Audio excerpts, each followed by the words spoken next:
Kasus penembakan kembali marak dan menjadi kekhawatiran publik. Dalam sepekan terakhir, 2 kasus penembakan mencuat.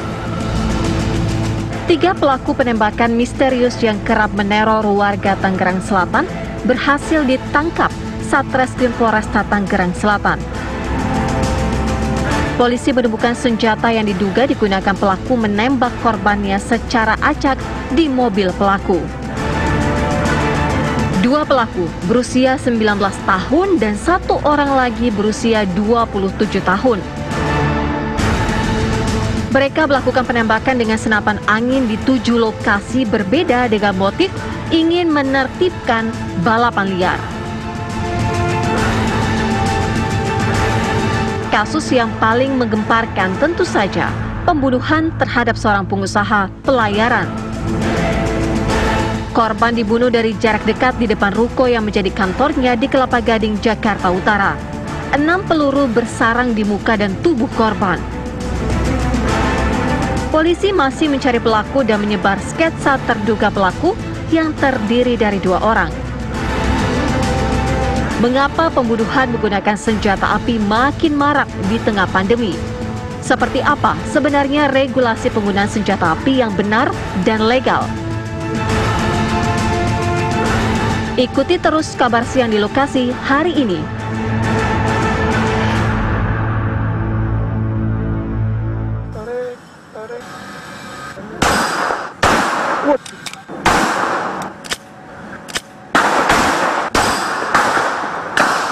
Pemirsa, kabar siang di lokasi ini dengan semakin maraknya insiden penembakan ini terjadi beberapa waktu ke belakang, ada di Kelapa Gading, ada juga di Tangerang Selatan. Nah, ini saya saat ini berkesempatan untuk belajar dan mencoba menggunakan senjata api tapi dengan baik dan benar, mengikuti aturan yang ada supaya tidak menyakiti sesama kita. Nah, di sini ada Mas Vincent ini dari Armored Academy yang akan mengajari saya nih seperti apa menggunakan senjata api yang baik dan benar, peraturan apa yang harus diikuti. Jadi kita langsung aja tanyakan. Halo, selamat siang Mas Vincent. Sehat ya? Sehat. Iya. Nah ini kan kita nggak pakai masker karena kalau pakai masker katanya berembun nanti kalau mau langsung nembak. Ya. Nah, Mas, kalau untuk aturannya sendiri ketika kita megang senjata api ini kita harus apa sih biar kita sama-sama aware ke sesama kita juga biar nggak saling menyakiti sama kita nih? Gimana? Pertama-tama kalau misalkan kita pegang senjata api yang paling penting itu kita harus mengarahkan senjata itu selalu ke depan dan tidak mengarah target yang kita tidak ingin tembak. Oke, satu. Kedua, kita harus menganggap semua senjata yang kita pegang walaupun kita tahu nih ini kosong nih, kita harus selalu menganggap senjata itu ada isinya. Oke. Karena kalau misalkan udah kita nembak tuh udah nggak ada toleransi untuk safety-nya pertama. Nah, terus apa lagi nih? Peraturan apa lagi yang harus kita ikuti? Mungkin kalau misalnya banyak kita lihat di Instagram ada yang foto-foto bawa pistol gitu, bawa senjata gitu. Nah itu boleh atau enggak? Itu sebenarnya nggak boleh. Itu nggak boleh? Nggak boleh karena bahaya sekali ya. Karena banyak sekali accident di mana kita kira tahu kita tahu nih senjata ini kosong, tapi tiba-tiba ada isinya kan kita kan nggak pernah tahu ya. Jadi kita harus selalu mengarahkan senjata ke benda atau target yang kita pengen tembak. Jadi kalau kita tidak pengen menembak benda itu atau target itu, kita jangan arahkan ke situ karena kita selalu menganggap ada isinya dan juga jari kita harus selalu di luar trigger guard. Nah, gitu. Ini kemampuan dasar yang harus dimiliki apa nih Mas supaya kita bisa nembak dengan benar lah? Nah, untuk kita bisa ikut nembak reaksi itu ada kualifikasinya juga. Ada pelatihannya lah. Istilahnya pelatihannya gitu. Itu ada istilahnya kalau misalkan kita mau punya SIM kan ada ujiannya. Ya. Sama kalau kita mau ikut tembak reaksi ada ujiannya juga. Apa aja nih? Mungkin dasar-dasar aja deh, singkat aja kira-kira apa aja. Safety-nya terutama paling penting safety-nya dan juga keterampilannya itu juga ada dasar-dasar standar poin-poin yang kita harus lulus untuk bisa dapat sertifikat itu. Untuk bisa ikut tembak reaksi. Oke, jadi itu ya Mas Vincent yang tadi kita udah sama-sama dengarkan pemirsa peraturan dasar apa saja yang harus kita ikuti, kemampuan apa yang harus kita miliki kalau mau belajar tembak reaksi. Nah sekarang saya mau coba belajar. Di sini saya udah pakai kacamata, di sini juga harus pakai ini ya penutup telinga ya supaya nggak kaget. Iya nggak kaget. Saya mau pakai dulu pemirsa, nanti kita ngobrol lagi setelah saya coba belajar ya. Lonjoknya dulu. Lonjoknya pakai di sini. Untuk nahan hentakannya apa nih? Yang bawah atau yang kiri? Nah kita habis nembak nih. Kita udah nembak. Senjata tetap arahnya ke depan. Jangan ke bawah ya. Jadi kalau kita pengen ke bawah, tetap di sini tapi arahnya ke depan. Oh ya. lihat. HP, klik, lepas. Nah, ini udah masuk nih. Tarik yang lembut. Tarik. Waduh. Tarik. Ups. Jadi Ini kan namanya down range. Oh, Kita iya. harus mengarah ke down range. Oh, oke. Even kita mau kayak gini, kita kayak gini, ke belakang, ini arahnya harus ke depan. Oh, oke. Karena kita selalu menganggap ini kosong. Kalau punya tahu ini kosong. Oke. Benar-benar untuk safety-nya. Pemirsa, sekarang saya sudah selesai ini tadi untuk latihan belajar menembak dengan baik dan benar. Tadi dilatih langsung ya di lapangan tembak reaksi ini yang ada di Perbakti Jakarta ini. Nah, kita kan tadi sudah mendengarkan peraturan dasarnya seperti apa, kemampuan yang harus dimiliki ini juga seperti apa. Nah, sekarang saya mau coba ajak ngobrol. Di sini ada Ketua Umum PB Perbakin, ada Letjen TNI Joni Suprianto. Halo Pak Joni, ini mic-nya saya kasih. Iya, apa kabar Pak Joni? Baik ya? Baik, Mbak. Sehat? Alhamdulillah sehat, Mbak. Kita harus sehat di tengah COVID. Mantap, sehat terus. COVID belum harus sehat kita. Nah ya, Pak Joni, ini kan sebetulnya kasus soal penembakan ini kan udah di beberapa tempat nih. Kemarin ada di Tangerang Selatan, terus ada juga di Kelapa Gading. Ya. Tapi sebetulnya syarat supaya seseorang ini bisa memiliki senjata api itu seperti apa sih, Pak Joni? Gini, jadi kita kan ada ketentuannya, baik di Polri, di PB Perbakin. Sebelum mereka memiliki senjata api, sebetulnya mereka ada prosedur kepemilikannya. Dia harus melakukan pelatihan dulu di Perbakin, Ya. kemudian ada tes psikologi di kepolisian, kemudian baru mengajukan izin kepemilikan senjata di kepolisian. Kemudian ketentuan-ketentuan yang boleh memiliki senjata api itu sudah sangat jelas di situ. Betul. Ya. Ada beberapa direktur, pengusaha, kemudian ada beberapa lembaga negara ya, yang diizinkan. Kalau untuk atlet sendiri itu kan semua senjatanya kan digudangkan. Jadi kemudian senjata itu digudangkan. Jadi atlet Perbakin itu boleh menggunakan senjatanya atas izin ya. Akan lomba itu ada izin angkutnya, kemudian akan main dia ada izin berlatihnya, ngambil senjata di gudang baru untuk berlatih. Setelah kembali juga ditaruh di gudang lagi. Mereka tidak boleh membawa senjata sembarangan. Itu ketentuan yang ada di Perbakin. Iya. Nah, kalau untuk syaratnya sendiri, di salah satu syaratnya itu ada tes psikologi nggak sih, Pak Ada. Joni? Jadi ada tes psikologi. untuk memiliki itu kita ada tes psikologi, ya, kemudian ada pelatihan, ada tes psikologi. Tes psikologi yang menjalankan dari kepolisian. Jadi mereka yang membuat sertifikasi yang bersangkutan ini layak atau tidak memegang senjata api. Jadi sebetulnya tahapannya sudah cukup baik, cukup ketat untuk seseorang bisa memiliki senjata api. Tidak mudah seorang memiliki senjata api. Tidak mungkin dia tenteng senjata. Iya, artinya kalau yang kita temui di kasus-kasus yang belakangan terjadi itu artinya ilegal begitu ya? Ya, Supaya ilegal. tidak ada izinnya Pasti sama bukan sekali ya? Ya, Pasti Pak Joni ilegal, ya? pasti ilegal. Oke, nah Pak Joni, tapi sebetulnya ini untuk mereka yang sudah punya senjata, tapi kemudian mau memperpanjang data kepemilikannya, nah itu berapa tahun sekali harus memperpanjang itu? Ada tesnya lagi atau enggak, Pak Joni? Ada, jadi setiap 1 tahun sekali mereka harus perpanjang itu. Setiap tahun sekali mereka harus perpanjang jadi setiap 1 tahun itu harus diperpanjang tentang kepemilikan izinnya kepada Mabes Polri. Ya. Seumpama dari 1 tahun itu mereka tidak memperpanjang tapi masih menggunakan senjata api itu, Pak Joni, itu masuk ke ranah pidana atau enggak sebetulnya? Masuk, itu menjadi Tidak boleh ilegal. berarti, ilegal? Itu menjadi ilegal. Oke. Jadi dia diperpanjang setiap tahun sekali, ya, setiap tahun sekali. Ya, Oke. dengan rekomendasi dari Perbakin. Nah, tapi kalau menurut Pak Joni sendiri yang sudah lama berkecimpung di dunia seperti inilah, kira-kira loophole-nya ini bolongannya di mana kira-kira supaya akhirnya masyarakat ini bisa memiliki senjata api ilegal gitu tanpa ada izin? Dari mana loophole-nya kira-kira nih, Pak Joni sampai Jadi sejauh kalau ini? kalau ilegal kita banyak kemungkinan ya, banyak kemungkinan kalau ilegal itu. Dan jelas kalau secara orang melakukan ilegal dari awalnya pasti ilegal. Dari mulai dari kepemilikan bagaimana senjata masuknya kita pasti tidak terdaftar, kemudian dia mendapatkan juga tidak terdaftar, pengguna pasti juga tidak terdaftar. Kalau orang-orang yang secara prosedur seperti kita, seperti atlet, pasti tidak mungkin untuk melakukan kegiatan yang ilegal, pasti tidak ilegal dia. Baik, artinya kalau sesuai prosedur ya semuanya pasti terdata aman begitu ya. Kalau tidak diperpanjang juga sudah masuk ke ilegal, masuk ke ranah pidana juga sebetulnya ya, Pak Joni. Oke, terima kasih banyak Oke, Pak terima Joni kasih. sudah Bisa. memberikan informasi Oke, untuk ya. TV One. Pemirsa, Terima kasih, kita selamat sudah berlatih. mendengarkan ini. Iya, terima kasih Pak Doni. Nanti di segmen selanjutnya saya mau coba kulik dari sisi kriminolog.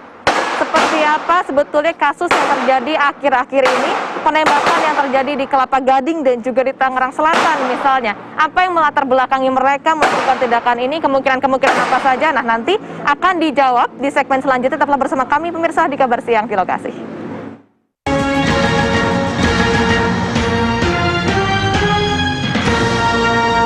Ya pemirsa, Kabar Siang di Lokasi, tadi di segmen sebelumnya kita sudah sama-sama mencoba seperti apa rasanya ini menembak menggunakan senjata api dan juga mewawancarai dari pihak Perbakin soal ini syarat-syarat apa saja yang harus dipenuhi supaya seseorang ini bisa mendapatkan kepemilikan senjata api. Nah, ini masih berbasis pada isu yang saat ini masih banyak sekali santer terjadi di Jabodetabek, masih banyak sekali aksi penembakan yang dilakukan. Untuk membahasnya lebih lanjut, saat ini kita sudah bersama dengan Bang Reza Indragiri ini sebagai kriminolog. Halo, selamat siang Bang Reza, sehat ya Bang ya? Halo Mbak Eni. Sehat. Bang Reza boleh lihat kamera nanti kalau saya tanya.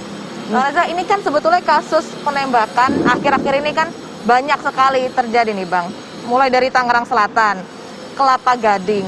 Nah, apa kemudian Bang yang membuat isu ataupun kasus seperti ini semakin meningkat di tengah pandemi corona kayak gini Bang? Saya terus terang ya, walaupun menggunakan peluru dengan kaliber yang besar, ataukah menggunakan senapan angin sekalipun, saya menganggap orang yang menyalahgunakan senjata api itu sebagai orang yang melakukan kejahatan brutal. Kenapa? Kalau sasarannya itu banyak, misalnya, dalam kurun waktu yang berdekatan, sepanjang tidak mengakibatkan korban meninggal dunia, maka sebutannya adalah shooting spree. Shooting spree, oke. Tapi bayangkan, kalau peluru bahkan yang kecil sekalipun, kena ke kepala, atau kena ke paru-paru sebelah kiri, berarti masuk ke dalam jantung, itu kan efeknya fatal. Istilahnya akan seketika berubah, menjadi killing spree. Dengan pemahaman seperti itu, maka perbincangan tentang motif betapapun relevan, tapi sesungguhnya tidak terlalu penting. Motifnya apa? Ini Tidak terlalu disebabkan penting karena lagi, apa? Tidak terlalu menurut penting. ilmuwan. Karena sekali lagi kita bicara perilaku yang sudah jelas, cetowelo-welo, nyata senyata-nyatanya, bisa berakibat fatal sampai membuat orang kehilangan nyawa. Itu poin pertama. Poin kedua, ada studi kualitatif ini. Nah, gimana? Studi kualitatif tentang orang-orang yang melakukan penembakan. Tentu kita tidak bisa pukul rata ya, Ya. antara kasus A, kasus B tetap perlu didalami oleh pihak kepolisian. Betul. Tapi penelitian kualitatif ini memberikan gambaran bahwa orang yang melakukan shooting spree misalnya adalah diketahui orang-orang yang memiliki kelemahan dalam hal regulasi emosi. Kemudian relatif mudah bagi mereka untuk meletupkan suasana hati yang negatif itu dengan pelampiasan kepada pihak lain. Oke. Nah sekarang bayangkan, orang-orang dengan regulasi emosi yang katakanlah buruk seperti itu, pada saat yang sama memegang senjata api. Konsekuensinya apa? Tidak tertutup kemungkinan orang-orang semacam ini akan tanda petik meregulasi emosinya, menata emosinya, mengekspresikan emosinya, tidak lagi dengan kata-kata, tapi dengan peluru. Kita mundur dulu satu langkah ya. Orang psikologi secara umum percaya bahwa setiap perilaku pasti didahului oleh niat.